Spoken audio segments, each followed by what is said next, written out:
Hello, this is Lucas from ICERIVER.eu, and today we will take a look on this monster. This is KS5M ICERIVER miner. It mines Kaspa. It consumes 3.4 kilowatt per hour. You can order it on ICERIVER.eu. Let's take a look what's inside this box. Carefully cut the tape on both sides and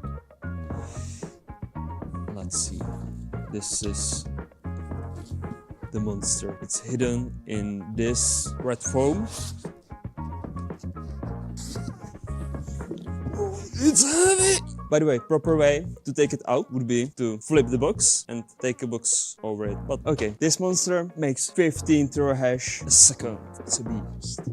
And beast needs proper feeding. Your miner should come with proper wall plug. This is Ethernet port. This is some indication of how miner working. This is IP reporting button, and this is reset button. If your miner gets stuck, you are unable to contact it, just push this button for 10 seconds and it will reset itself like a fresh one. Don't put anything in front of this side or this side, otherwise it will overheat and die. Thank you very much and see you next time. Don't forget to order this beauty at ICERIVER.eu and start your big mining operation. First, ICERIVER Kaspa miner. See you next time!